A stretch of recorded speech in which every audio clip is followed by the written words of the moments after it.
And welcome to Super Geeks, Season 3, Episode 6. My name is George. With me today, as usual, is Carlos Pedroza. How you doing, Carlos? I'm doing great. I'm ready for action. All right. And Raul, are you ready for action, Raul? Yes, but I don't have the kung fu grip that Carlos has, so, I'm not quite as action-oriented. Not all of us can be like Carlos. And what about you, Sean? Not How are maybe you more doing? the Buddha grip. I came with my full accessory pack and no pants, so I'm good to go. Well, we always know that you don't wear pants, but do you wear socks or shoes? Of course. All right, that's What do you hard. think he is? I'm- Philistine? A savage? Right, exactly. And plus it's hip. All right. And son, what's up? How you doing? Hi, I'm just.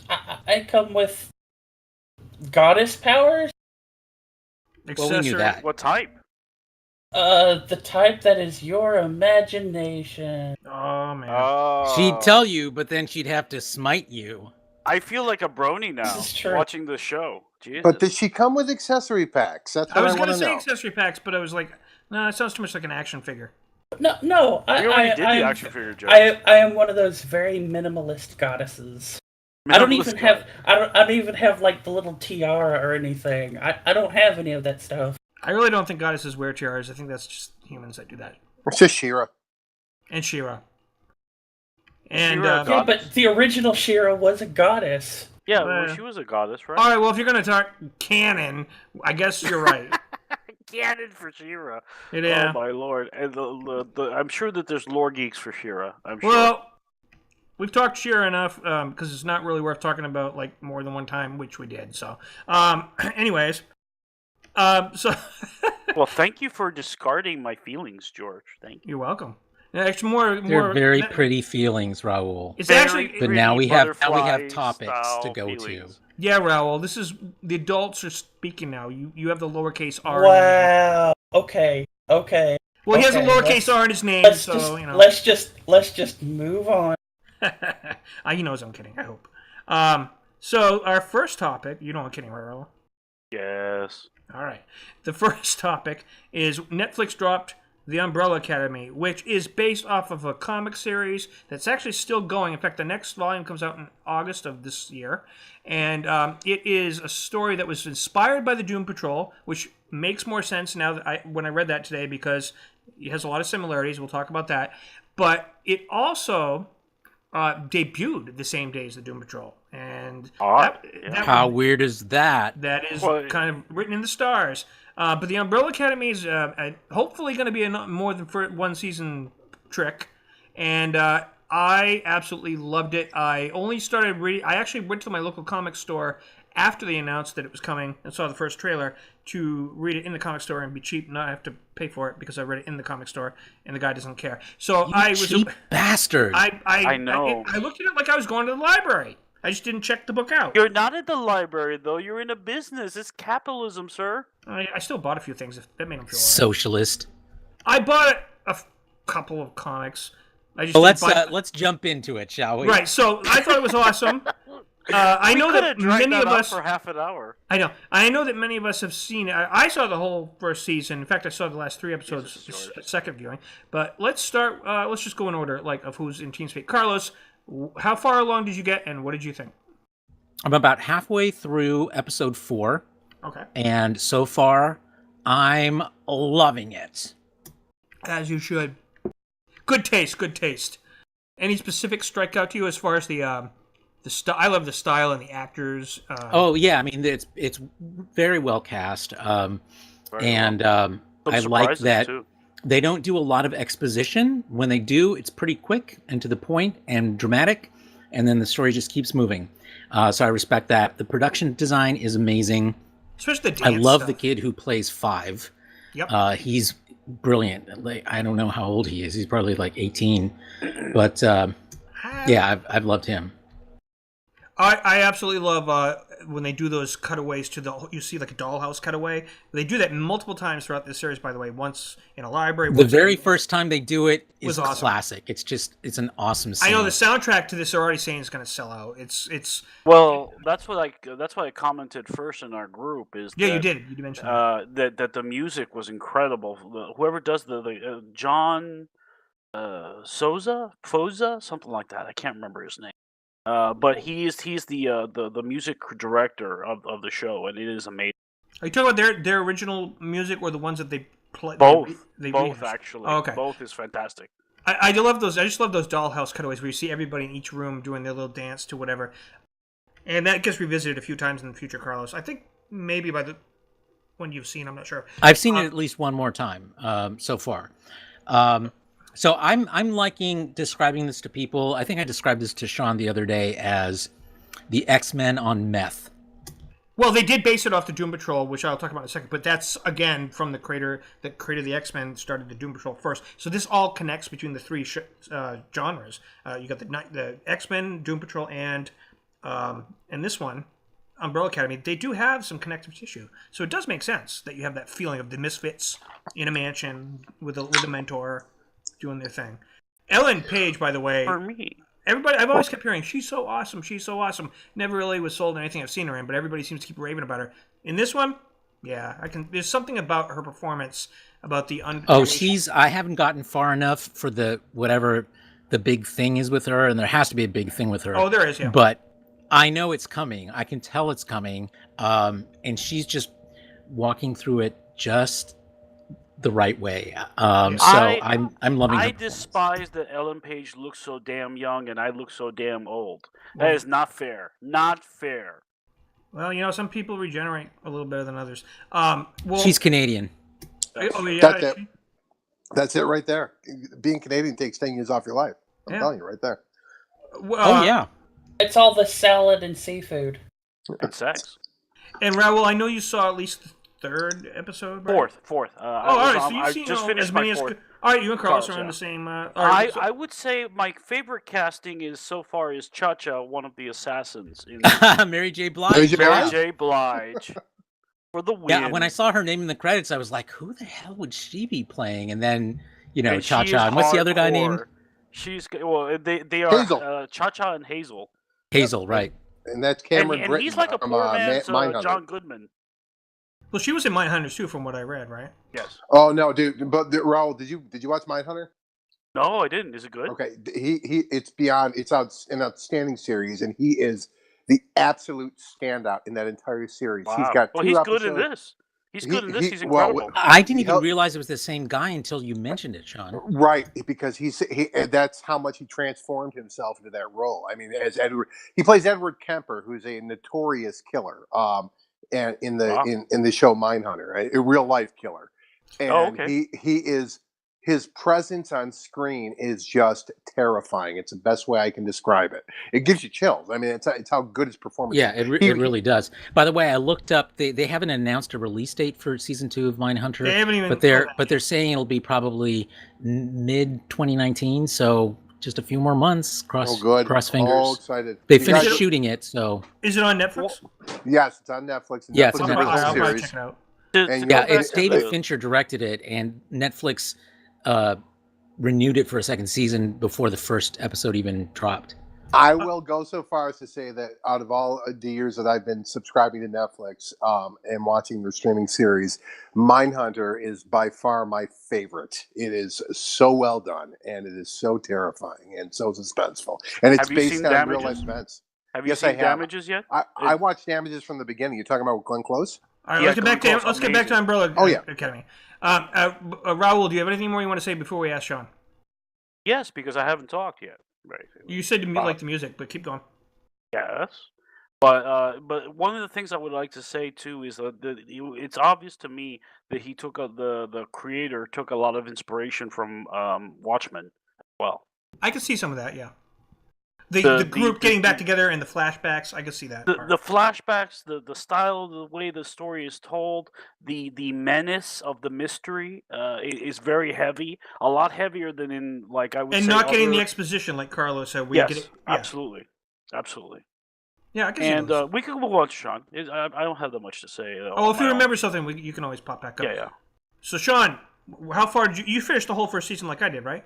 I did. I just finished it earlier this afternoon, and my impressions were that I was very impressed. And you were right when you told me earlier. When you get to about the fourth episode, it's really when it starts to really pick up, and the story really. I want to say more now something because special. 5, but 4 is where it starts to really start to get there.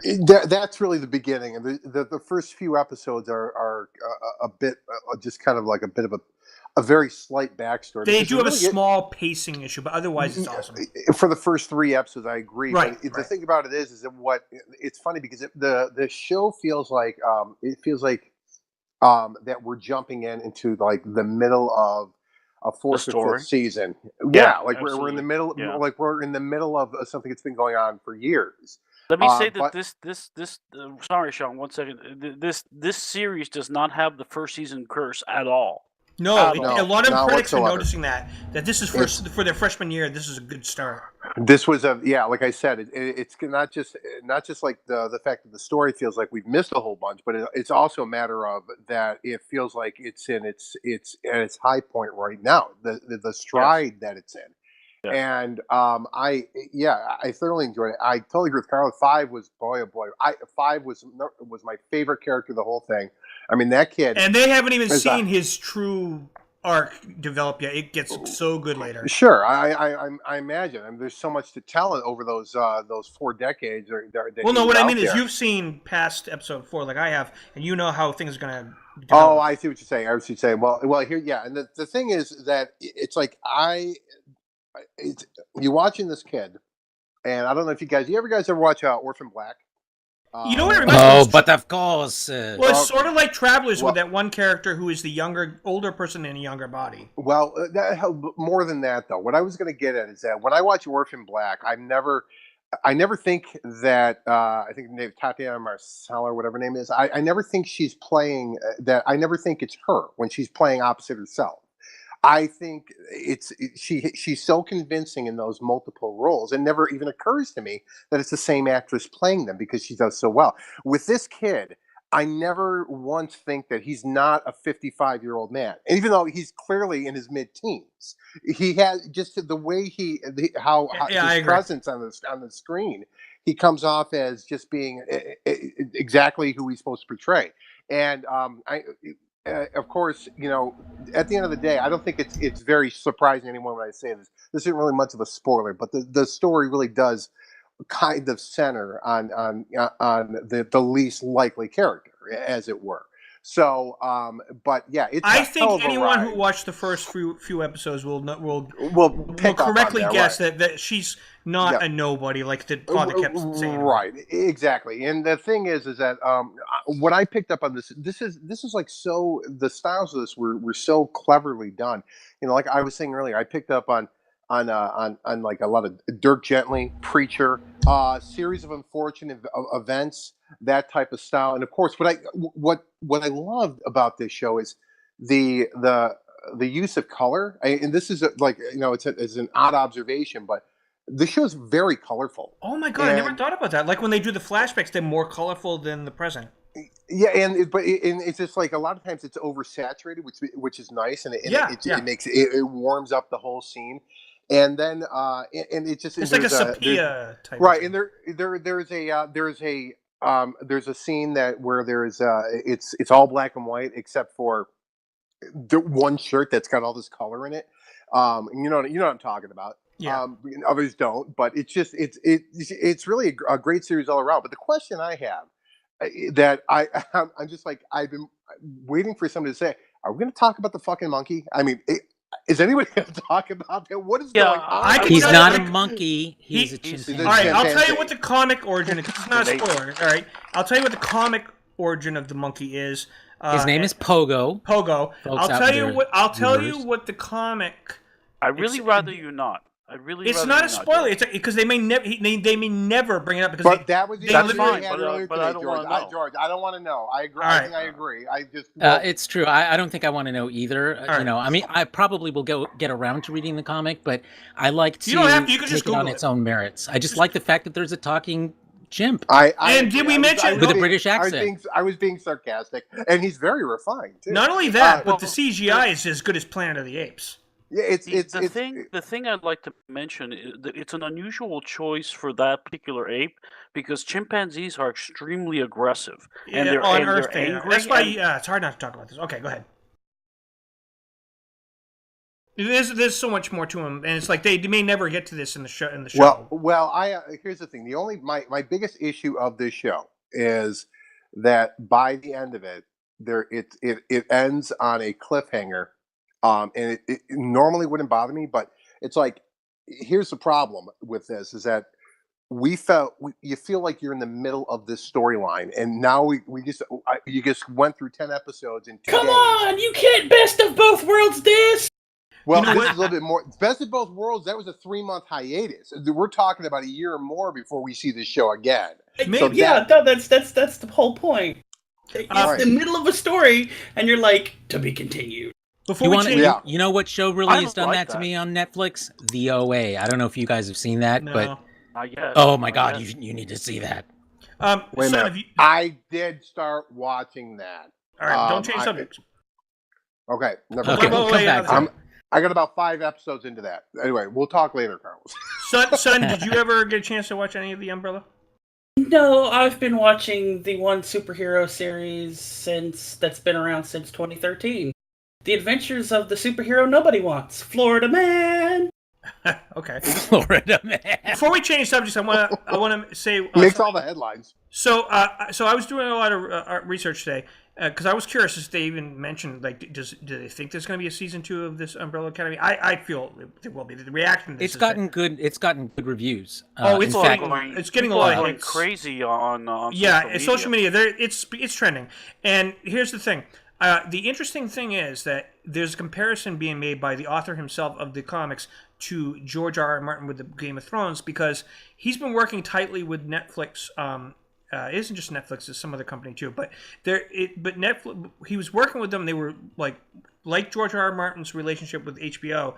They're still doing the continuation of Umbrella Academy they're doing the next volume, which is like the equivalent of the 4th season, I guess they said in August. And they have been working with them to make sure that, like, they took some liberties. There's been some changes. Like, this isn't no, actually, no, I won't say it. So every time you say this is, I know that's why I'm not going to say it is a spoiler. I know that's why I'm not. Definitely a spoiler. I just bit my own tongue. Ow. There's a little blood too. Ow. No, I'm just kidding. But they are working tightly with them to sync it so that if the show gets picked up for season 2, season 3.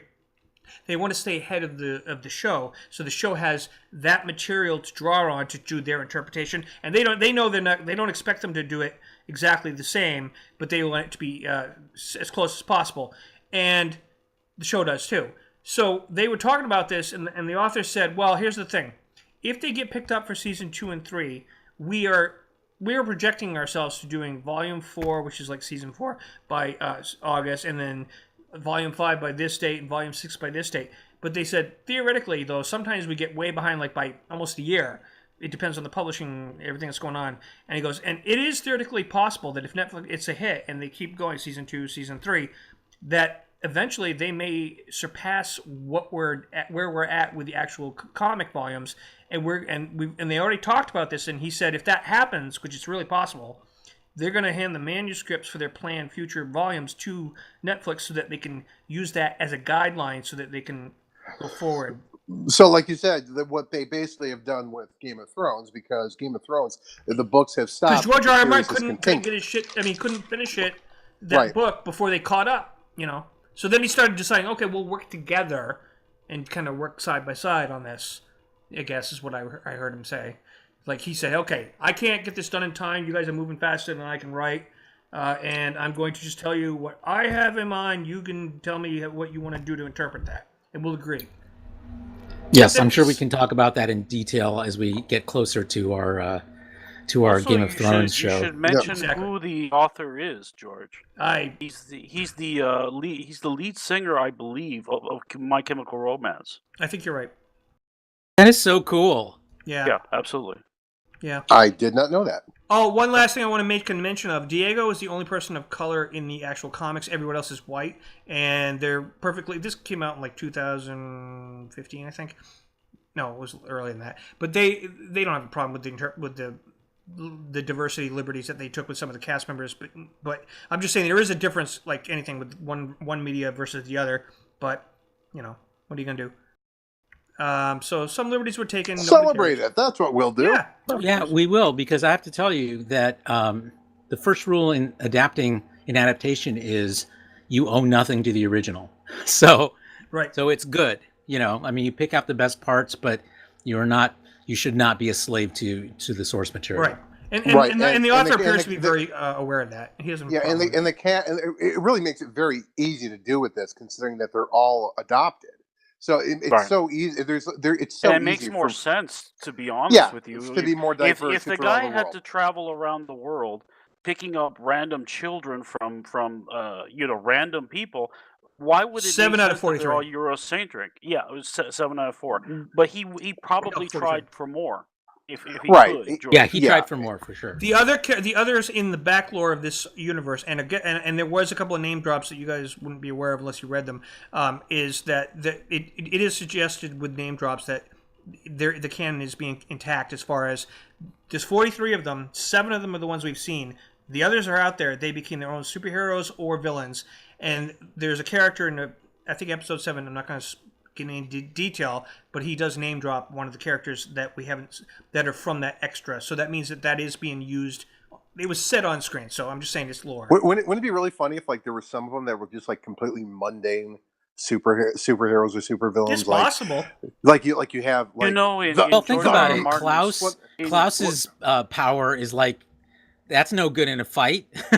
Right. He don't talk to dead people. I know from George R. R. Martin's universe of more of the superheroes.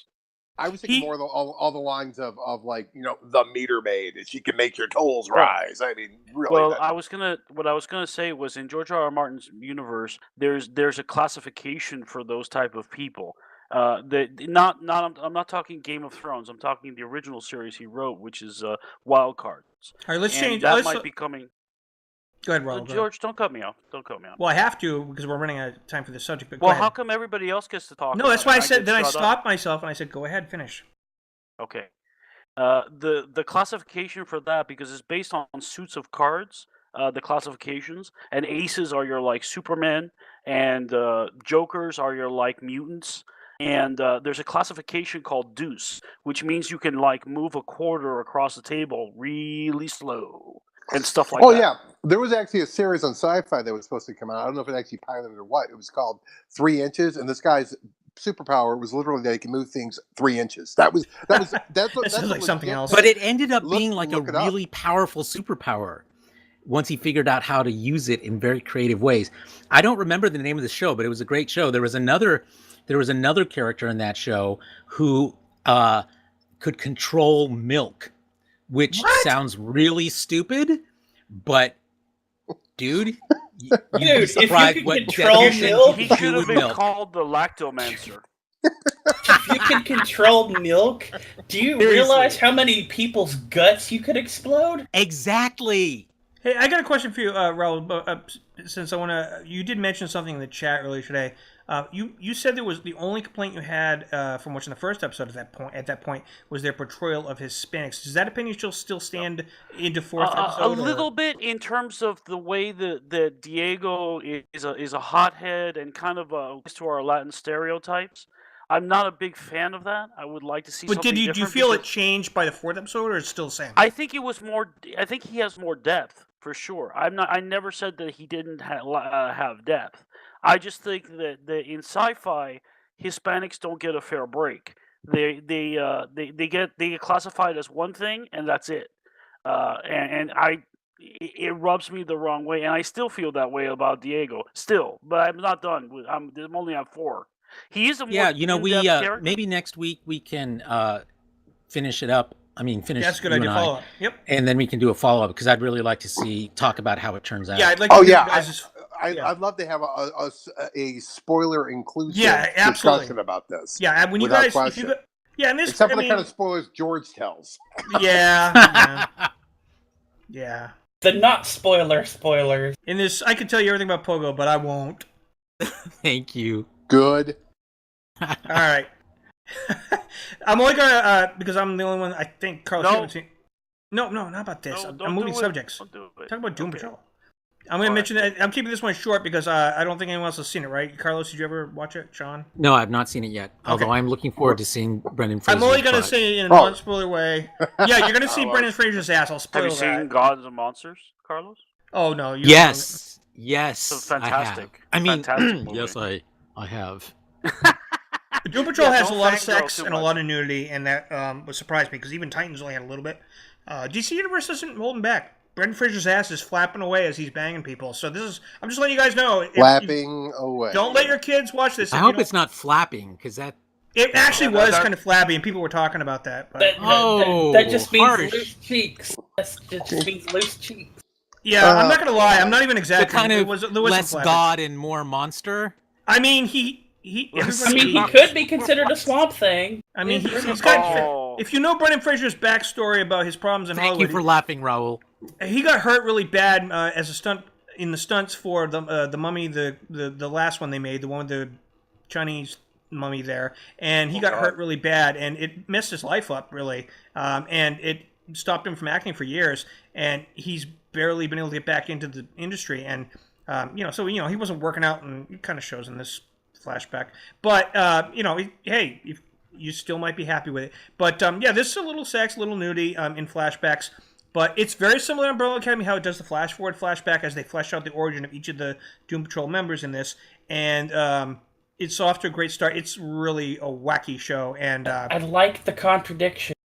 First he goes, there's a lot of sex, a lot of nudity. Now he goes, there's a little sex and a little nudity in the back. well, it's one character, Brendan Fraser and his daughter's nanny, and that's the only sex and nudity you see. But it's several flashbacks throughout the Yeah, whole. it might as well be a night at Schwarzenegger's. Right, sure. pretty much.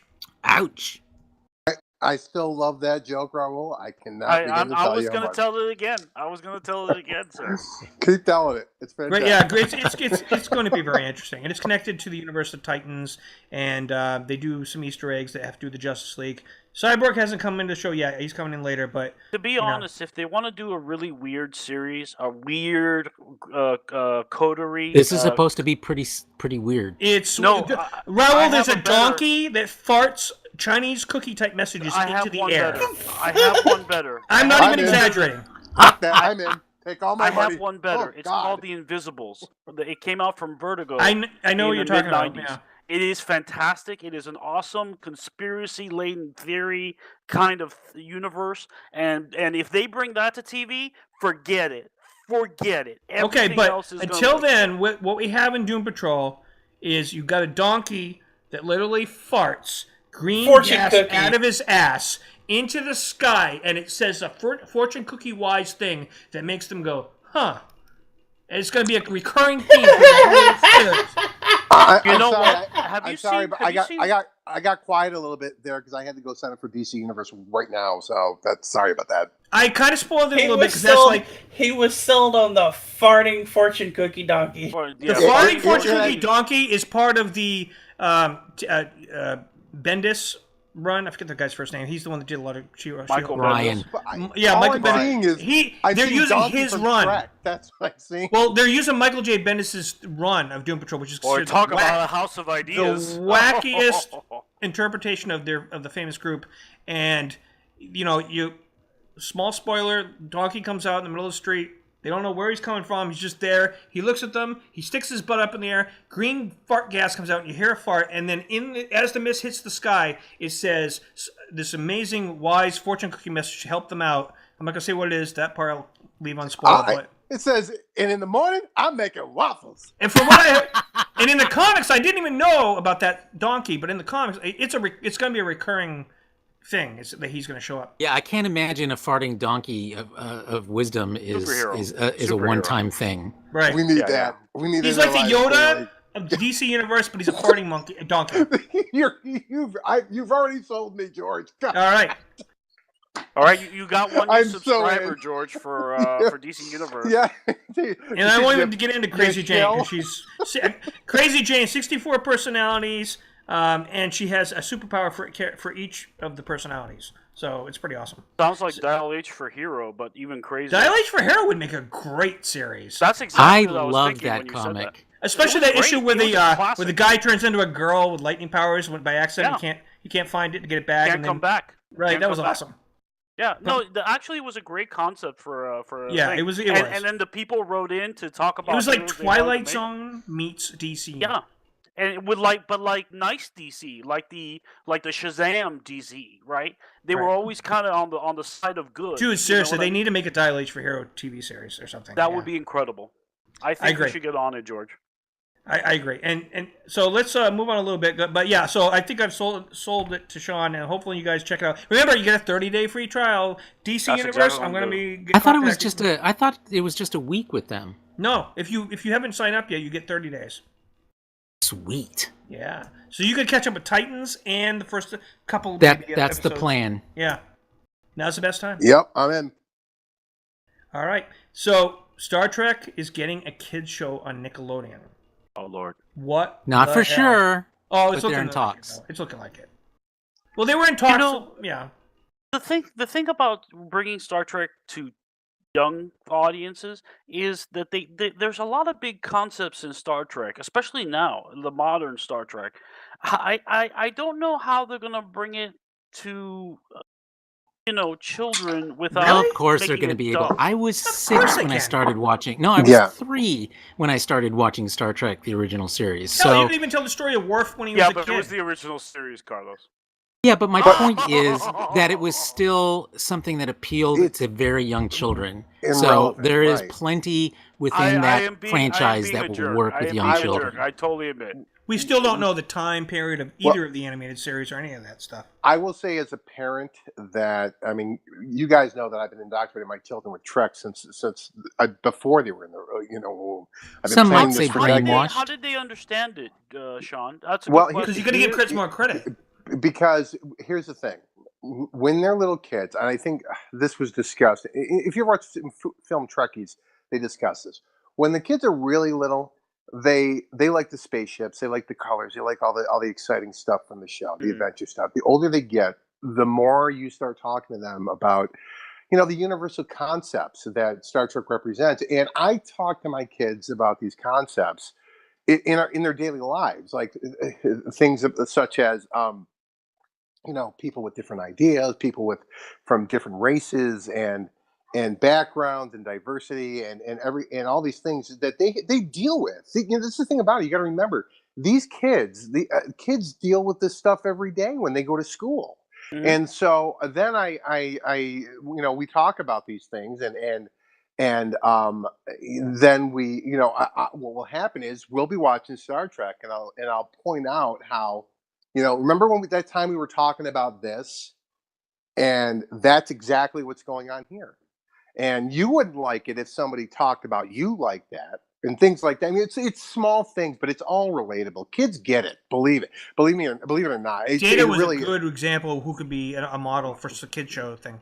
well, and it's just the concepts are they're universal and they can be addressed in a manner that Yeah, I agree. children understand without without much complication. It's the best way I can put it, because the fact is, like I said, they deal with it every day, and they deal with all these little moral dilemmas that to us seem trivial, but to them it's their universe.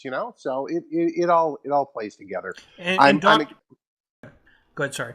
I was just about to say I'm excited about the idea of a Trek show geared towards children, because if you look back at the animated series, the original one, as easy it is for adults to watch it to this day, it was a kid show. There's no way around that, but it shows that it can be done.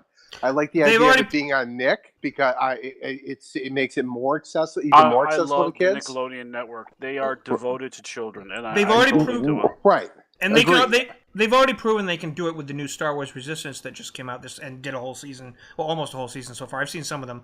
They are aimed at kids, and it's Star Wars, but they dumbed it down. I don't want to use the word dumbed down. They toned it differently so that kids don't see too much shocking. I don't want to. I don't want to seem like children are dumb and don't. I mean, I. That's why I changed my words. No, I mean, not watered you, down. Not you. I'm saying for myself. I don't want to seem like the children are terrible and they don't know anything. But there are big concepts in Star Wars, Star Trek, and it's. You ignore those and you focus on the moral stuff. That's what will work. That's true. That's important too. Yeah, I think you've got to, again, you just kind of scale it down is really. Yeah, basically, those parts go audience. over their heads until their heads get big enough for it to hit them in the face. But they remember exactly. stuff. And then all like is me, good. I remember stuff, and it picks up some later on. Teacher might mention something, and you go, "I remember that from a Star Trek episode. They were talking about that." It just kind of pops into your memory. This is why I think you shouldn't tone it down. You shouldn't tone it down. Not too much. But give them some benefit of the doubt. I don't think it's a question of toning down as just a different tone. Just leave those concepts there, so that they have something to look back on and go. Just change the technobabble to a little bit less. The technobabble is severe. You've got to understand what it really comes down to is making a children's show like this, from the source material being much more adult in nature, but with universal concepts. You just got to consider your audience is what it comes down to. How to get those messages across to children. Like I said, as a parent, every day I struggle with how to get bigger concepts across to my kids for them to understand. Just for simple things as, why we don't punch our brother in the face. Which is why you don't want. Which is why if you do have it set in, like, I don't know if they're going to do this, but let's just say they do. Here's my thing. They might just make a whole new original group of people that we don't know. But they could also go right. But I remember all the stories Worf told about when he was a kid, and I'm thinking you could change it a little bit. It's not quite as violent in a funny way, and have Worf. The days when Worf is like, "You will not throw that football." Or whatever, he just comes up with some reason to get mad, and like they have to say, "Oh, Worf, don't you know you're not supposed to get angry?" Oh, that's well, you know what? You could sidestep all of this by having it be Alexander. I don't want it. I don't want it to be about Worf in any way whatsoever. I know. Worf. You are anti-Michael Dorn, sir, and I accuse you officially. They probably will. This could be the closest thing he gets to a Captain Worf series. But anyways, he could be the father. He could be the father. No, not the father. I would expect it to be a new crew. Michael Dorn is not the father. Michael Dorn is not. Do we think they're going to be cadets? I think that's likely. No, because they're planning on a separate Starfleet Academy series. Oh, all right. So we're looking at they might not even be in Starfleet. They just be kids. On a starship with the parents or the officers, or what it's going to be like the Muppet What about Babies. kids in the academy? Is that? Well, wait. Could they pick? As I said, they're already planning a separate series on Starfleet Academy. So gotcha. They could be the kids I'm going to guess we're looking at a series. Guinan and Picard adventures. Well, they could be remember Rascals? They could be the kids on a starship whose parents are the officers, and what they do, because there's families. That would be kind of clever, George. That would be kind of clever, to be honest. Yeah, I can see it working. They get in their little misadventures, and their parents are. I speak for most when I say I would never want to revisit Rascals again. That's I was telling Raul and Son before you guys showed up that Rascals is probably one of the worst episodes of TNG ever made. But at the same time, I could see it making a concept for a kid show.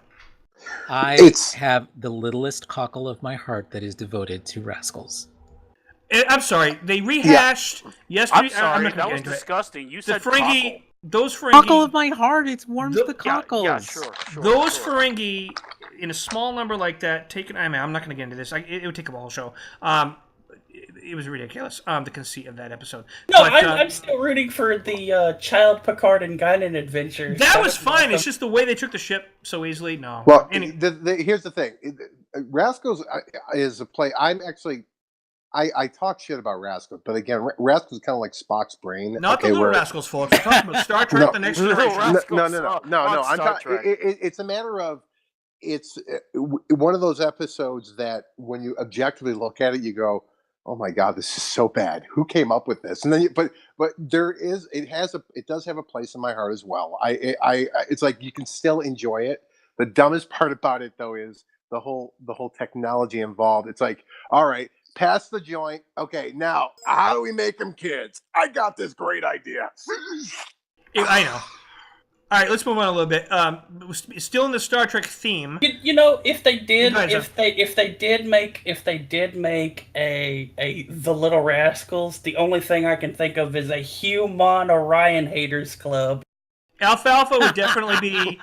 Alfalfa would be like Mr. Spock, and Spanky would be Scotty. I don't know. Well, they would all be Ferengi. Oh God. Ugh. No, the Ferengi Kids Hey, show. you know what? Here's the thing.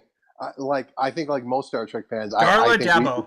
we need that, and we need a Klingon series too, because that'll just get all audiences. I think we all The agree. Klingon series has been Never a gonna desire happen. for a long time, and it's never. Oh, happened. I God, don't think no. it's going to Dear happen God. either. Dear God, It wouldn't I'm with work. George on It's- this one. It's so Star Trek is about the human adventure. That's why we Right. have not yet seen a non-human captain, except for, if you want to count Saru, who I think would be the best captain to take over from Pike. But anyways, If you're gonna look, here's the thing: if you want to completely alienate your audience, like not just the Star Trek audience, but the audience in general, make it about series about Klingons. That'll do. I mean, if that's your goal, go ahead. But that's why it's never going to happen. You're never going to see a Klingon Let's make a Star Trek series that is all about communist Russia. exactly. Perfect. Well, that was the original concept. But anyways, CBS, speaking of Star Trek, CBS has reached its 8 million subscriber goal 2 years early, and that was announced, which to all the haters out there that are still going on and on and on and on, ha ha. They're going to for a while. Well, Because they've done that every. And they're going to keep saying, season, fake news, every it's series. fake news. They're forging their numbers. Right, and they're going to keep moving the goalposts. They came up with this ridiculous claim that they wanted to hit 20 million by 2020. That's ridiculous.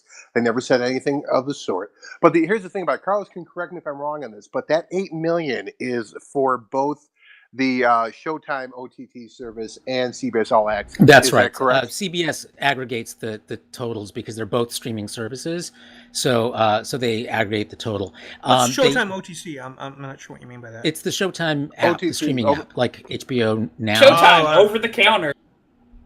I was just trying to figure out how that relates to OTT. CBS. It's OTT. That's They're what owned by CBS. OTT. Oh, I didn't know that. Okay. Over the top of is what it stands for. All right. Correct. Yeah, so CBS does aggregate those numbers between Showtime and All Access, and that is kind of flaky because of course they know exactly how many are All Access and exactly how many are Showtime, but I think they wisely aggregate them because these are reports that they're giving shareholders, and the shareholders, they're all under the same division of CBS. So the shareholders care about the bottom line, which is right. They hit 8 million in their streaming services and they're making money on that. So yay. Like Netflix, CBS is holding back on some numbers because, they have they keep their own counsel around that. But I can imagine that, some of the reasons is they don't want necessarily to signal to competitors exactly how they're doing because they might strategize against them based on how they perceive they're doing, but they've indicated basically that it's probably close to 50-50, so around 4 million for each. So basically the bottom line is they're just doing really well this season. Did these numbers skyrocket since season 2, or did it start happening, do you think, when the trailers started coming out for season 2? Well, it's a number of things. It's not just Star Trek. Star Trek plays an important role in that. Oh, but yeah. it's also football. Sheldon's Big Bang. Yeah, I mean, so there's all these things the original are taken series together. is driving content. It drives content on Netflix, and it drives content on Amazon, and it's going to drive content on every other service that streams as well. Yep. Well, I talked to a certain CBS exec who I don't like to name, but I think I know who you're talking about, Mr. Moving ahead, we don't need to talk about But him. we talked. I was talking to him about the how I appreciated the placement of in the Super Bowl ad for the Twilight Zone. I said, you just gave me a reason to not end my subscription between now and whenever the next season of Discovery or the Picard show. Well, that's the way to do it. That's why they did Doom Patrol trailers right before Titans ended. Well, this is my point, though, is that they are actively look. CBS knows their current target audience right now for this service. Okay, I think they're hitting Star Trek fans hard. We're getting 5 series coming down the pipe between this 2 and the animated and short. Picard, Discovery, and we got 3. One of those animated will not be on CBS All Access. Okay, so we've got 3. Right. We've got 3 live action series. We've got the shorts, and then we've got the animated, the Lower Decks animated series. So I'm counting that as 5 right there. So, but they also know that we're also sci-fi geeks as well. So what do they put on right after Discovery ends? Boom, Twilight Zone. Yeah. Hey, and I'm sticking around. I mean, I'm stoked for that. So, yeah, I mean, this is a smart strategy. I'm pleasantly surprised because, like I've said before, I was one of those people that I canceled my CBS All Access subscription the day after the final episode of season 1 of Discovery, simply because there's just no content in there that appeals to me. I'm not a sitcom guy. I don't like vanilla procedurals. Hey, so, Sean? Oh, but you're missing out on The Good Fight, which is awesome. It comes back, I think, March 15th. You know, and the thing about that show is that, you know, I didn't follow The Good Wife, so it's like I felt like I needed that to jump into it as well. You don't have to watch the first one. Then I will take your advice. I want to say one thing. If Twilight Zone does this, they will have me subscribe to CBS All Access just for that. I want them to recreate the famous William Shatner Twilight Zone episode. Hope they do not. No, listen. Let me finish. Do that, but Chris Pine. No. Come on. It's like such fan wank. Yeah, but see, Chris Pine. It would be funny. But Chris that Pine will story say has no. been remade already twice. He's a movie. Chris Pine it would will be say come no. on, it would be a nice homage. Come on. Chris Pine will say no. Do you know why he will say no? Because Why? he doesn't do Cerebral. What? Oh. He does Star Trek. Hey, he's doing that show, I Am the Night, which has been getting good reviews. I haven't watched it yet, but that sounds like an interesting show. And I just think it would be serious. interesting to have a nice little wink and a nod if he did that, like to recreate that airplane episode. I forget the name of it. One with the gremlin. I don't think you understand how network executives work, George. They don't do homages for homage's sake. They do shows, and you might, the writers might fit in an homage somewhere, but they're not going to redo it in trial. Well, I think that, it was more likely to see that back in the day because, for example, in the early 2000s when they brought back the Twilight Zone again on network, they did a follow up on a sequel to that classic one. I forgot the name of it, but it's with Bill Mumy, and when he was Kick the Can. Is that the one? Okay, I think I could be wrong. Well, it's basically the one where it's a little kid and he has basically the power of life and death over everyone. And it's a different one, yeah.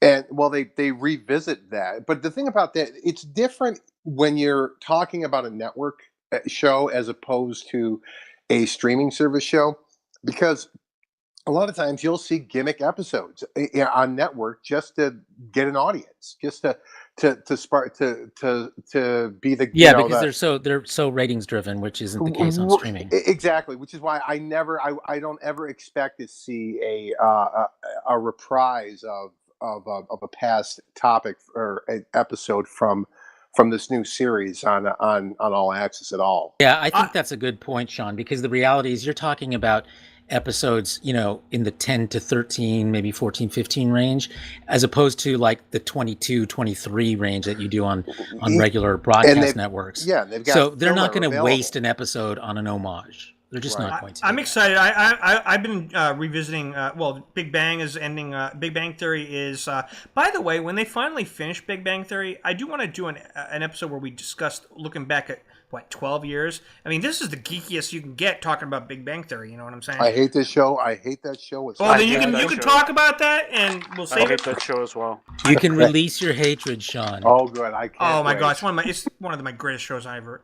Oh my god. It All mocks nerd life. And don't like it. Oh, I can't wait to debate with you about this. Anyways, I can sum it up, and I don't want to take any I'm further. I gonna- will say this. This is very simply to me the Big Bang Theory is the perception of that Hollywood writers have of geeks is what Yes. it comes out of. all I It's know not is the I reality. laughed my ass off. That's all I care about. Anyways, we'll talk about that another thing. But I'm gonna have to recruit people to help me argue with you people because you're gonna gang against me. I'm just kidding. Anyways, Young Sheldon's been fun on CBS All Access is what I was gonna say. So as a spinoff, so it's a talented show.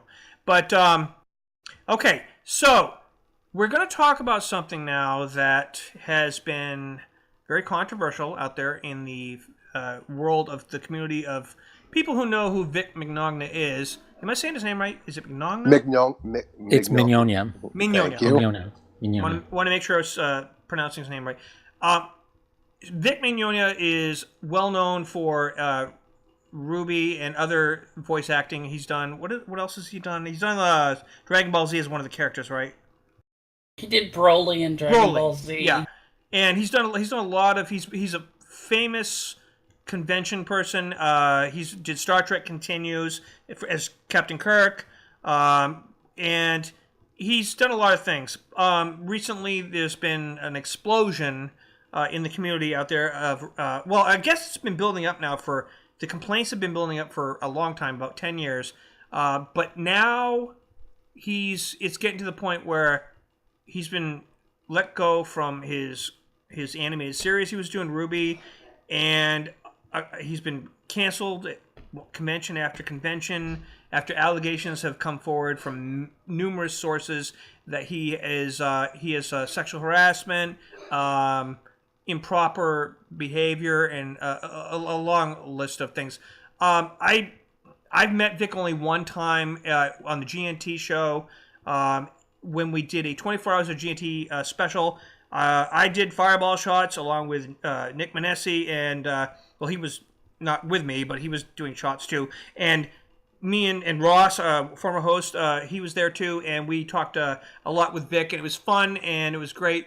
And I always thought he was awesome, and I was very disappointed. And then the more and more people spoke up, it turned out there was a long list of complaints that people had ignored, and now it's all coming out at once. And it's sort of like Bill Cosby. It's sort of like all these things coming out. It's like, I thought at first, okay, I'm really hoping that this is just an isolated couple of people not liking a hug from Vic. As more and more evidence came out, I'm a little overwhelmed. I want to start with Sean on this one because I know, Sean, you have some strong feelings about this. Well, I do, and here's the thing. It's for full disclosure here that I've been a fan. I'm not an anime fan. I've been a fan of Vic simply for his Star Trek Continues fan film project that he's had going for a few years now, and I've been a donor to that. And one thing that stands out is, and this is not to take away from Star Trek Continues at all, because Star Trek Continues isn't one guy. Star Trek Continues is a crew of many people who I call friends, good friends, in fact. And it shouldn't be nothing should be taken away from that. But I've spent time with Vic. Not much. I've met him on 2 occasions. The first time he actually was with he and a few members of the cast of Star Trek Continues, and of course Gary Graham was with us of Axonar, and of course Star Trek Enterprise and other Star Trek series fame. And we went to a party at this was at STLV 2016, the 50th. And we went to a party, and a big suite was rented out for a party, and in the Rio, and it was a great time. And that was really the extent of. And I didn't really hang. I was with Vic with that, but I was really more hanging out with the other because I knew other people better. I've run into him. ran into him again last year, and I think the year before too, at STLV, and that's really it. Say hi, and honestly, the guy probably wouldn't even remember. but that's neither here nor there. My feeling on this is that I was more than willing to give Vic the benefit of the doubt until the the cascade of stories came forward. And here's the thing about it. My feeling on this is that if you've got an isolated story here or there, if it's an issue of a hug, okay, I get why people might be uncomfortable about that, but we're talking about a lot more than hugs. And what we're talking about here are women who have all consistent stories. They have it shows a pattern of consistent behavior. And the argument that I see, and I've seen it for guys like Kevin Spacey, Harvey Weinstein, Bill Cosby, is that, well, we need to try this in a court of law. Well, here's the thing: these incidents, because of statute of limitations, may never see the light of day in a court of law. And it's more about a culture and atmosphere that has been condoning this for decades. And it seems to be and that the age of the victims, they don't know that they've had something wrong done to well, them. that's exactly it. In this case, we're talking about a lot of fans that are underage, that are minors, they're They teenagers. come forward like later when they start to become aware of what they should have said back then. That's why, Right, and because it's confusing. They don't they really don't understand. They have the maturity to appreciate this, and even adult women. When you think you're in a normal situation, that becomes not normal very quickly. You don't know what to do, especially if it's someone you admire. And we did see, uh, along with this, people who have worked with him professionally that have had similar stories. men have come forward and witnessed him doing this behavior, and many of them have said they're speaking up now too, saying, you know what, well, yeah, and it's true. And I myself know of people who know him personally that have requested at this time that they don't want to be involved in this, but they've told me horror stories, and they know Vic quite intimately. And I'm no one's beyond reproach is what it comes down to. And really, this is we're seeing this where you have men in power who get a certain level of power in their particular part of the entertainment industry, and it's whatever it is in their personality. It's not all men that do this. It's just whatever it is with their particular personality, whatever flaws they have. This is like it's like an open door to behave badly. It's an for this Pandora's inclination. box. Yeah, I mean, once it opens for them, it can't be closed. And I'm not it's I think that at this point, this is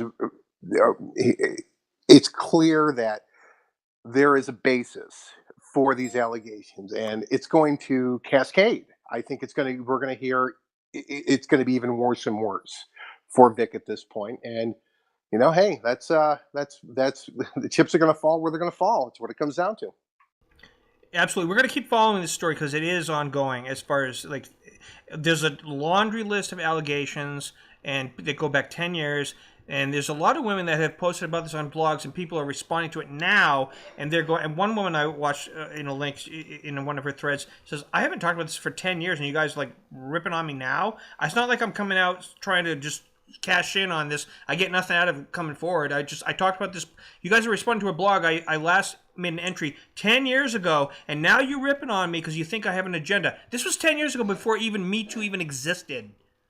Yeah, and there's women out there. There's one woman who posted her story when she was a sophomore in high school, and back in 1989, and the amount of hate she's getting for this, and she had no reason to come forward before now.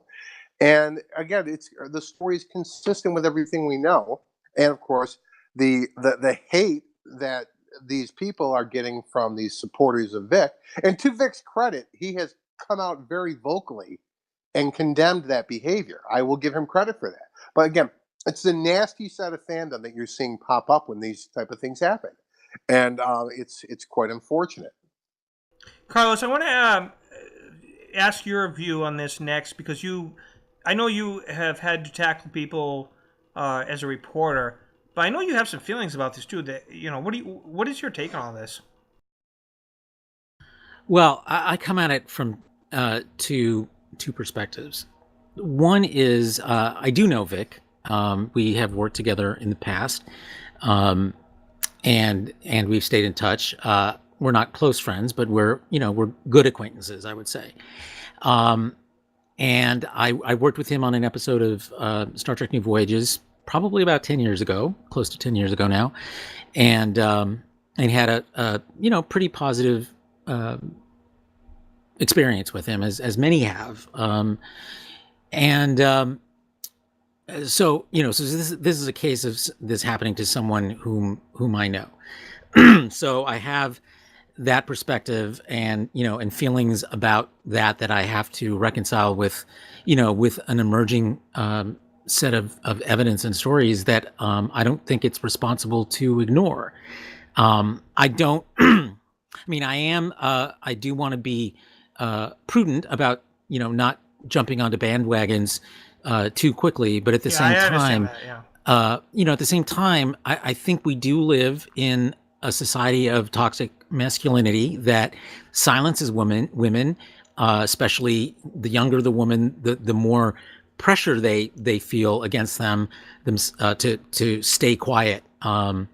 Not just women, but young boys too. Yes, and I think we can get to that as well. I think in some ways young boys have even well, I shouldn't say, I don't want to be comparative about it, but it makes sense to me why young boys would also feel pressure to keep it quiet.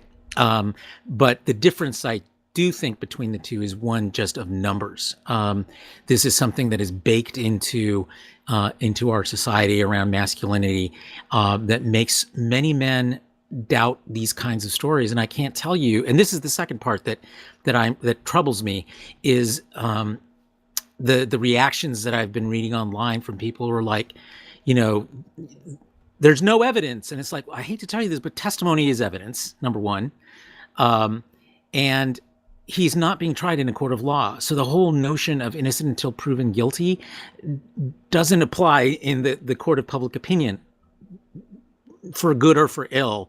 It's a different kind of court. No one is trying to put him in jail so far. Is it comparable? I'm sorry to interrupt you, but is it comparable to the mounting complaints one would get from, say, a Department of Humans or HR from a job? Because it's mostly jobs that have been reacting to this. Because conventions, his gigs, like animated shows, they're the ones reacting to the mounting complaints, like as if you were at a workplace, and they are taking their proper due diligence to and taking those on board and making a decision that there's enough evidence to let you go. It's not, you don't have to go to court over that. That's exactly. It's an interior decision based on the people that would rather disassociate from Vic. Is that fair? I think what a lot of people who are making these claims about innocent until proven guilty, and he shouldn't be kicked from his different he's gonna go jobs to jail. and so forth. He just isn't getting gigs. Right, but if that's your livelihood, that's a big kick in the face. That literally cripples your livelihood. I understand that, but it is sort of an internal job. Right. Well, but let's drill down on that a little bit, George, because sure. I think what people who are making these claims are forgetting is that there is enough testimony out there from enough people, not just fans at conventions, but people who have worked alongside him on these various projects, that these companies can't ignore it. If they have a reasonable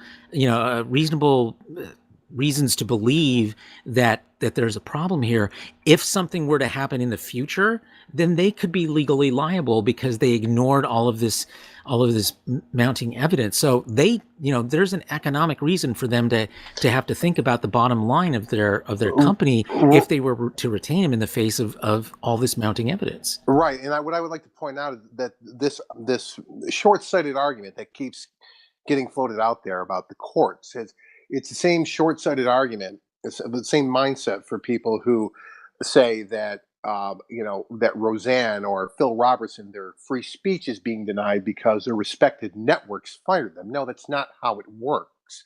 Okay, it's only time your free speech is infringed upon is by the government. okay, when it comes to a corporate decision because you're making the company look bad or putting the company at risk, they have every right to terminate their association with you. Absolutely. You don't have freedom of speech at a workplace. And what's happening to Vic is, okay, you can argue the fact he's being blacklisted, but the thing is that mounting evidence of that backlog all the way 10 years have to do with his convention appearances. So the conventions have a responsibility to look at it like, hey, we keep hiring you to come to, we pay you to come to our conventions, and the convention goers who pay to come to the conventions are the ones complaining. So therefore, we have to react to this, or we're not we're going to look bad as a company. Well, it's not just looking bad; they are legally exposing liable. Yeah, they have that's to an important thing to remember here. Absolutely. And another they have to provide a space that's safe. Well, and another thing I'd like to point out too is that this isn't really a matter of jumping to conclusions, because there's a common thread between with all these claims, and that's what my litmus test as a casual observer is that. Do we want to mention her Twitter? Is she? Let him finish. I'm sorry. Go ahead. Are we seeing a repeated pattern of behavior? Are we seeing a pathology here?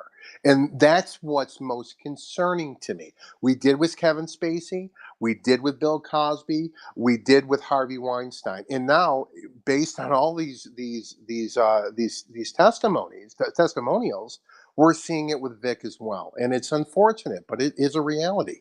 The only difference I would argue, I want to point out, it's not an argument, is the way Vic is publicly responding is a little bit, a lot of bit better than people like Kevin Spacey, who obviously, that's all. No, I mean, I'm glad you're bringing this up because that's another layer to this. The whole, how is he responding to it? I've had women go ahead and finish, and then I'll chime in. All right, I've had women come forward. I'm sorry. I want to butt him right now on this, because Vic's basic response is that I come from a touchy-huggy family, and I'm sorry if I ever made anyone feel appropriate. Well, honestly, fuck that shit. Okay. Well, Sean, I'm going to butt in on you because I want to mention that is the same kind of crap that Kevin Spacey came up with. Exactly. That's a common answer. And Bill Cosby. It's nonsense. It's an apology without an apology. It's a non-apology. It's not taking responsibility. Okay? Right. It's what they call a non-apology. It's a common trope, I guess, that people in the convention worlds, or not just convention worlds, but in the Me Too movement, are looking at is when people. Politicians do it all the time. Yeah, I know. The non-apology apology. The non-apology apology. It basically goes like this: I apologize if you feel bad. I apologize. Which is like, I watched a cringeworthy video where on YouTube where Vic addressed and he started crying. This going on. How could you people? Yeah, I saw that. I did that. Anyways, I'm not trying. This is not about ripping on Vic as far as making a judgment, but we're just discussing the fact that there's a lot of evidence. This is going on, and I'll make a judgment. Look, all these conventions. Yeah, I'm okay with that too. At this not point. just the conventions, but his job that he had an ongoing thing on for that Ruby. I didn't have a chance to speak, but I'm gonna let you. I was getting to you next. I like I said in the thing. I'm going to you next, Roll, because I know you have a lot to say about this. That's why I'm gonna hit you in a second. But Vic, his response, he's been fired from his ongoing gig.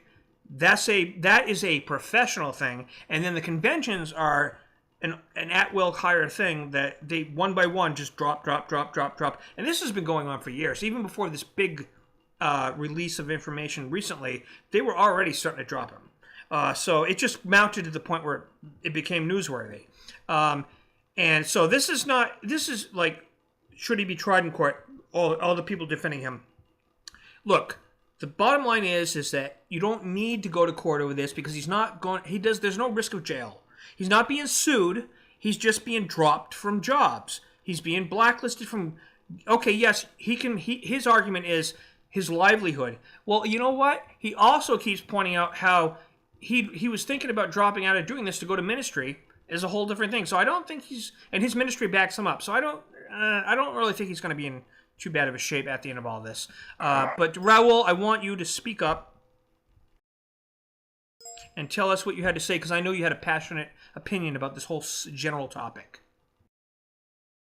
Men like Vic, men who are in power, and then abuse that power, break the trust of people beneath them. And I'm not saying beneath them in a role class. I'm saying in a situation. This particular topic and the thing that you guys didn't address, which I've been very quiet. I've been waiting, is that these men, in particular men, but I'm sure that there's women as well, because this is a human condition. This is not a strictly male condition, and women can be abusive as well as men. Uh, but the truth is uh, that when you have this power and you abuse it, there is almost no forgiveness. There's no oh, I'm sorry, that'll be better. It'll be better if you say I'm sorry, or you make it up financially or whatever, because you have broken a trust, and once that trust is broken, there's a chain reaction of breaking. The not just It's not just Vic is a danger here. It's the victims of Vic that are in danger as well.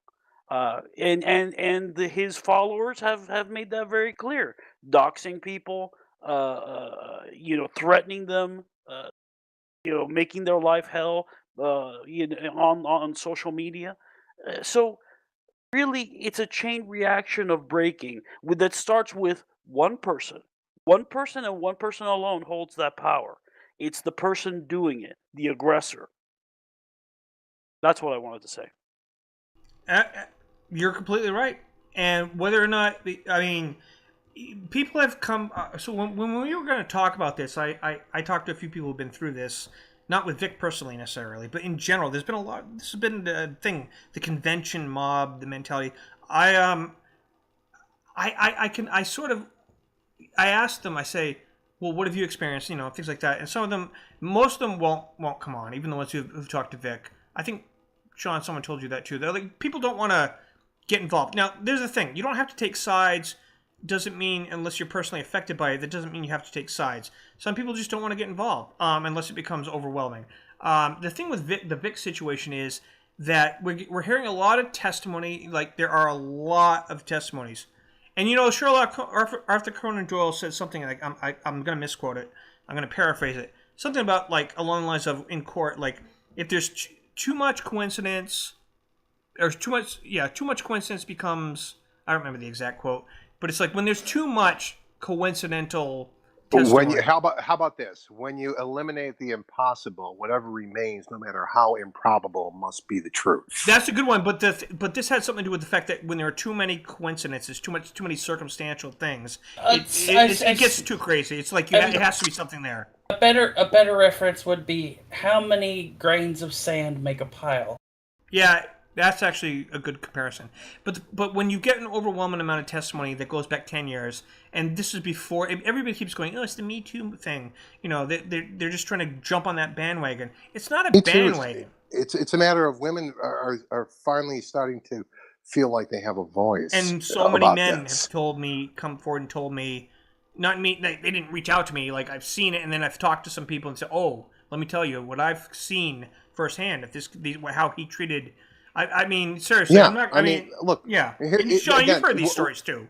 I've heard in way worse. Okay, but here's the thing about, again, I'm going to point this out. This is what my deciding factor is. My litmus test. It's the consistent nature of behavior.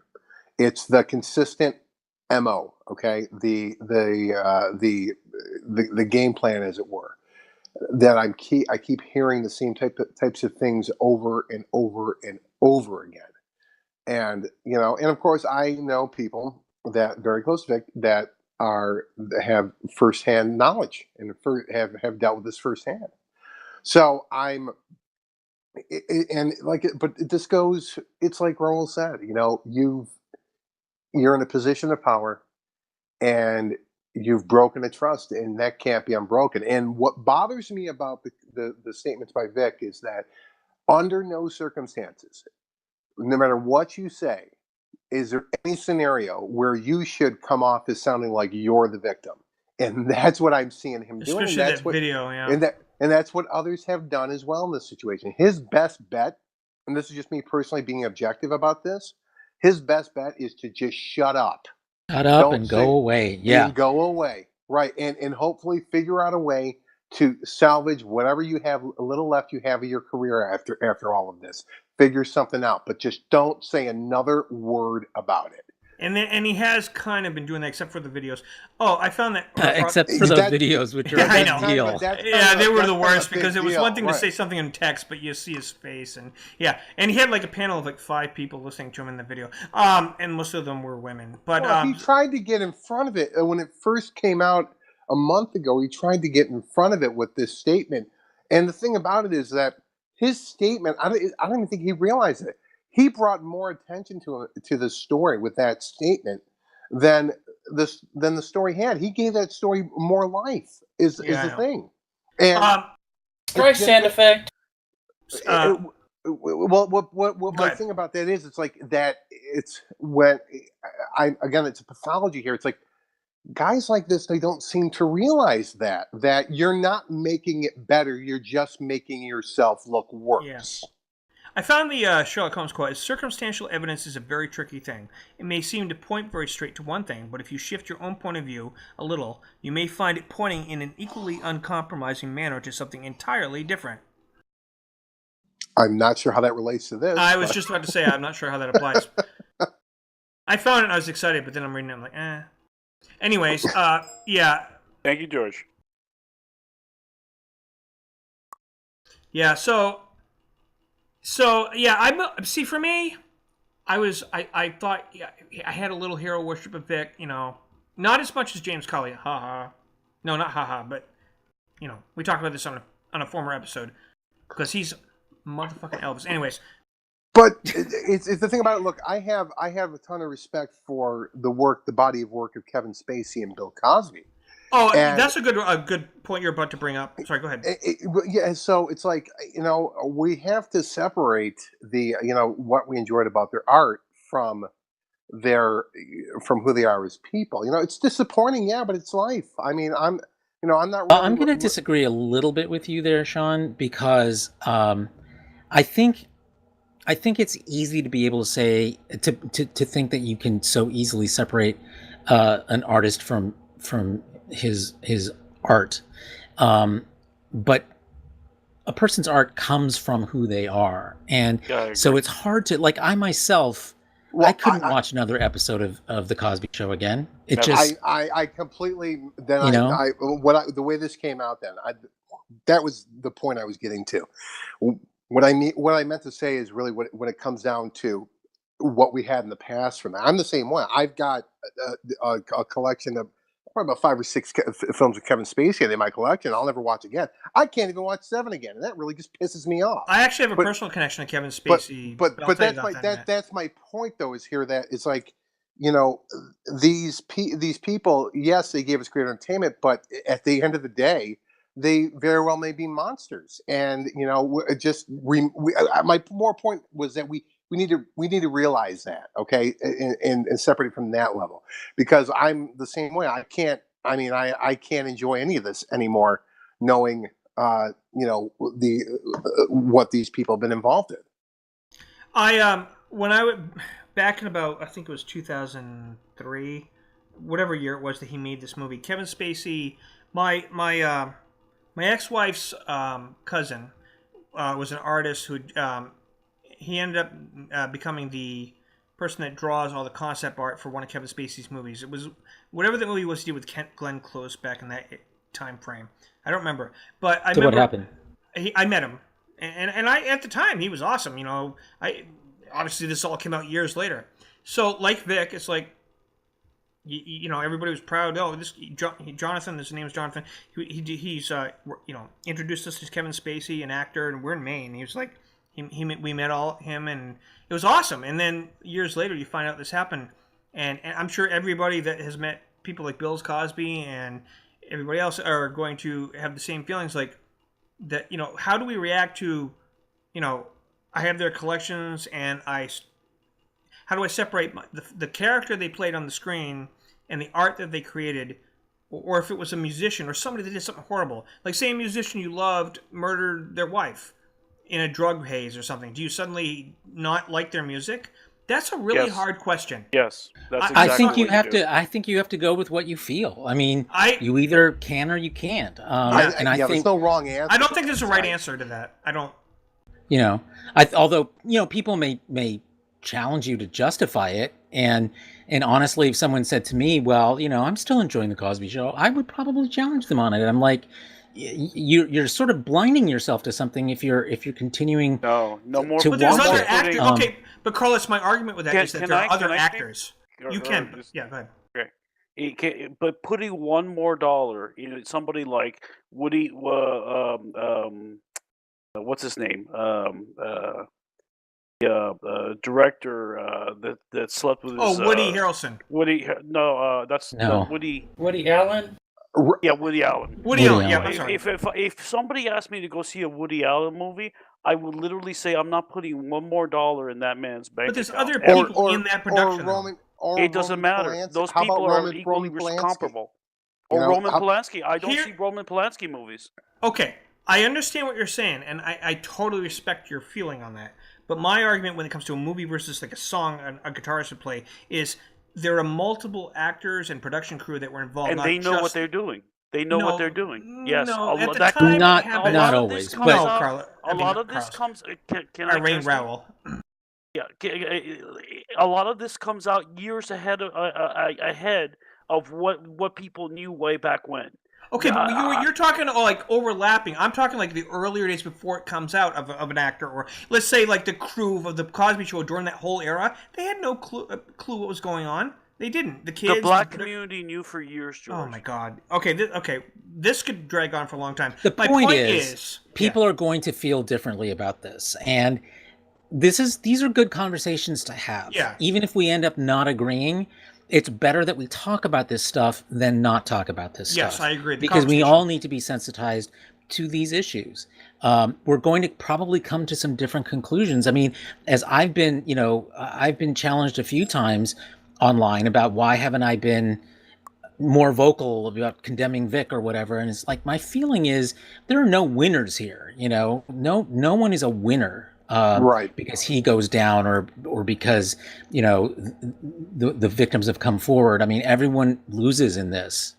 Yeah, and another side of those too is that like I said, I know a lot of people from the Star Trek Continuous crew, and I have myself. I will comment on other people's posts on this issue online, but I'm not starting my own because I've got plenty of friends that are involved with Star Trek Continues who I don't want to alienate is what it comes down to. I mean, they're stuck. They're in an unfortunate situation here that they're wrapped up in this whirlwind due to no fault of their own. So, it's a very difficult line to walk. Son, what do you think about all this? I honestly haven't seen the evidence that other people are talking about. I have only ever seen I'll link it to you sometime. I've only ever seen snippets of people who go, I saw this and I felt uncomfortable. And all right, I have a link I'll send you later. Okay. Good. Okay. But all I have ever seen of this has been other people's third-party accounts of, I saw this going on and I felt uncomfortable. I'm sorry. Yeah, you can hype that up all you want, but I've paid very little attention to that. I've paid attention to the first-person accounts. And there are a lot of them. Agreed. I've not seen a single first-person They're out there. Do yourself a little Google search. You know, the funny part is, and I'm not going to go too long into this, but the person who provided the information was Mr. Alex Peters, and believe it or not, the Google Drive link, he encouraged me to share it. It has 1 trillion firsthand, like Carlos and Sean were saying, firsthand accounts of that go back 10 years. Okay. There's about 50 of them, and it's crazy. Oh my God! Talk about people living in glass houses. I know. Holy. Yeah, I mean, we have to remember, and again, consider this is not to discount source. the accounts of victims, but there's a definite agenda behind Alec Peters. I know. I'm just saying that the link provided gave a series of information. Can I speak now? I should share my Internet Archive link. Yes, please, son. I want to hear what you have to say. Can I speak now? Thank you. Yes, Thank you. Okay, the first time that I saw any of this was an article from Anime News Network, who posted a whole bunch of pictures and shared those people's stories, apparently. And I say apparently because not 24 hours later, they were literally having to remove people's pictures because the people in those pictures actually got in contact with people around or at Anime News Network to say, hey, what you're doing isn't right because I asked for those pictures and I was completely okay with these pictures. So there's a lot of false blaming also going on, and it does nothing to the credibility. It does nothing but damage the credibility of actual allegations. Son, I 100% agree with you. That has been a big problem with this story from the beginning when it was picked up by quite frankly, the anime outlets. Okay, they were piling on so badly that it did an incredible disservice to the actual victims. And it wasn't just about those type of photos where they were clearly, posed for, and they were making more out of them than they were. It was also this nonsense about his quote unquote anti-Semitic statements and his homophobic statements. Yeah.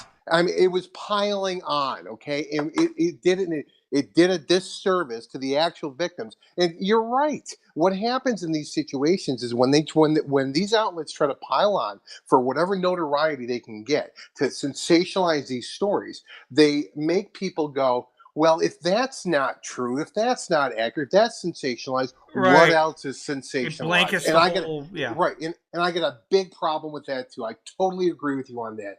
For somebody, this is with Son, for somebody who hasn't seen all the testimony, your insight I think is spot on this. Well, see, I look at it. I look at it from a pragmatic standpoint. If he's guilty, he's guilty. He's going to have to live with that for the rest of his life. He's going to have to live for the damage that it's done to his career and all of that stuff for the rest of his life. At the same time, it does nobody any good to lie about the situation. And that's what brings me to the other problem that I have a really huge problem with, is that I don't know who this guy is. I just saw the tweet of this thing, and I don't remember the guy's name, but apparently he was a fellow voice actor with Vic.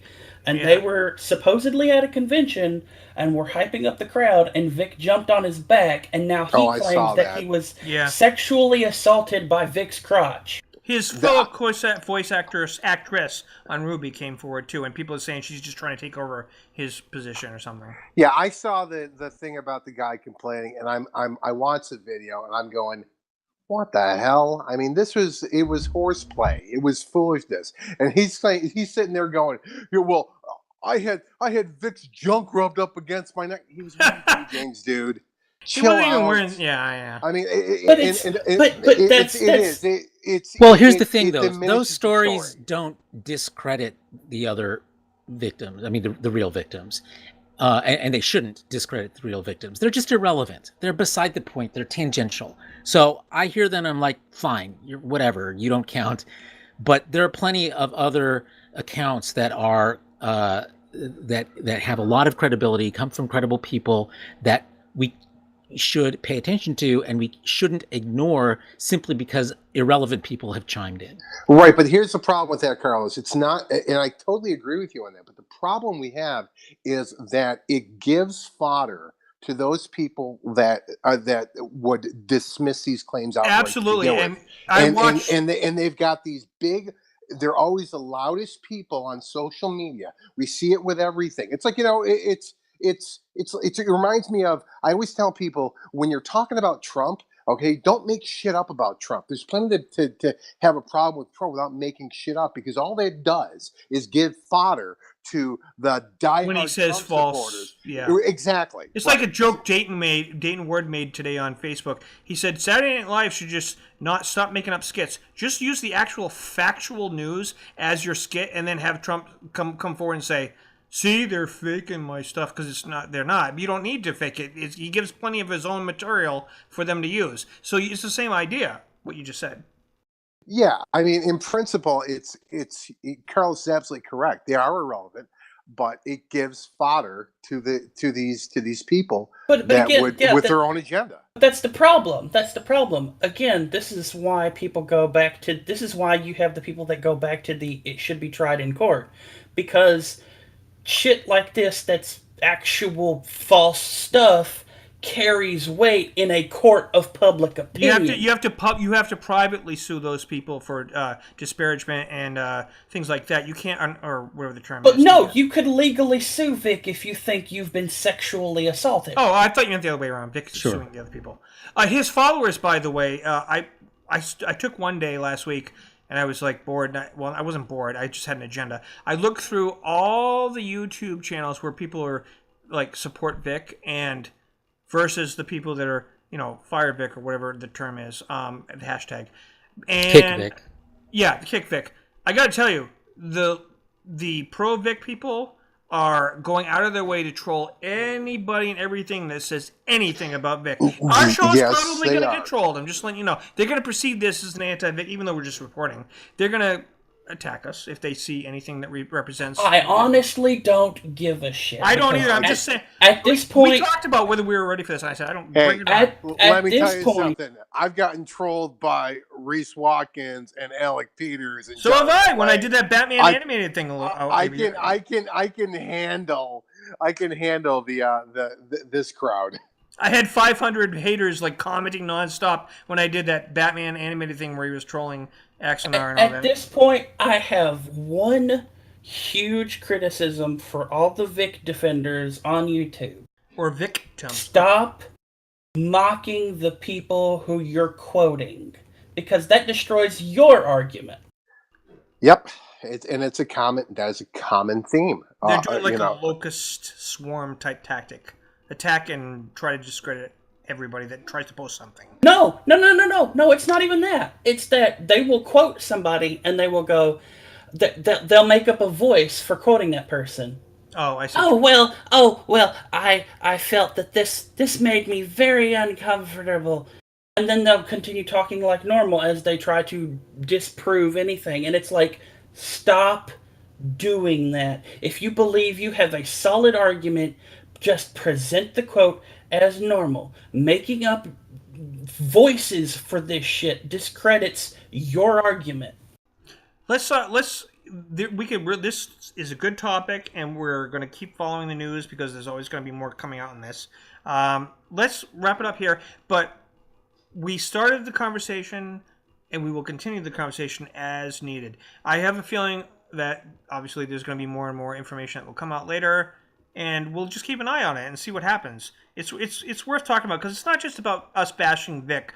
That's not why we're doing this. This is to just the discussion, and there's been a lot going on in the background of these conventions, and people need to realize that if someone comes forward and says, "I'm a teenage girl and I feel weird about what just happened," you need to listen to them, not just go, "Oh, you're being dramatic." So it's important. These things need to be talked about. And these conventions that are taking action, like Carlos mentioned, they're responsible for that. Hopefully we've heard cosplayer abuse and all these things happening, and things need to get, hopefully things are going to change going forward to make it safer, and not assume that a celebrity is not incapable. You need to keep an eye on everybody, not just... Well, to be fair, I want to point this out. This is the thing, is that it's far worse than what him getting too touchy-feely with people doing photo We've only touched the surface of all the claims.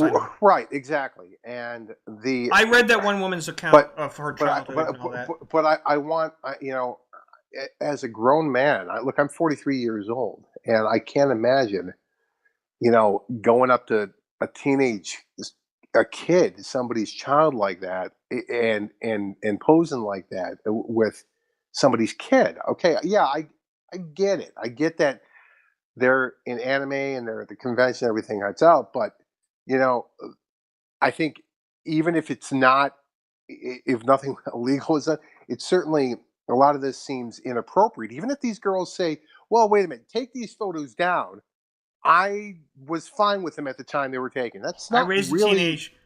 You have a daughter, yeah, that's not really the point. It comes down to, you're a grown man. You should know what's inappropriate. Right, and what's not. And as two people that have fathered daughters, like your daughter's, how old is she? Well, you don't have to tell me. She's but 12. Okay, she's getting into the teenage years. My daughter is like married and like she's 27 now. I solo raised her as a teenager, and I had to worry. I was always paranoid about predators out there grabbing her, throwing her in a van. Let alone finding out about this stuff. You know, imagine if she would go into commission and I come to find out later this stuff was happening. Right, if I had a teenage daughter now, I'd be paranoid. Right, as a father, you sit here and you go, if something like that happened to your kid at a convention, where they really don't have any control over it. They're just this adult man who they idolized as behaving like this, and then you're hearing about it after the fact. You can't even do anything. It's a parent. So we'll definitely touch back on this, but we are out of time. We got to wrap this up. So it's a sensitive subject. We'll talk about this in the future. Let's wrap this up though. Carlos, where can people find you on social media? People can find me on Twitter at cpedraza and also at Aximonitor, on Facebook in the Aximonitor Facebook group, and on the aximonitor.com website. All right. And what about you, Raul? People can find me at Raul Padron in Arizona, Facebook. All right. And Sean? Oh, you can find me daily, pretty much, at the Aximonitor Facebook group, and that's about it. And Son? You can find me on Facebook at facebook.com/SunsealFan. All right. And Super Geeks has a YouTube channel, TR Super Geeks. It is new, so we're just building it up. All the new stuff goes up there. And you can also find us on Facebook at facebook.com/SuperGeeks7 and Subspace Radio, Mondays, 7 p.m. Pacific Time, 10 p.m. Eastern Time, if you want to listen to the episodes on the stream there. So I want to thank everyone for joining us. A lot of interesting topics tonight, but we'll talk to you guys the next time. And there's always going to be a next time.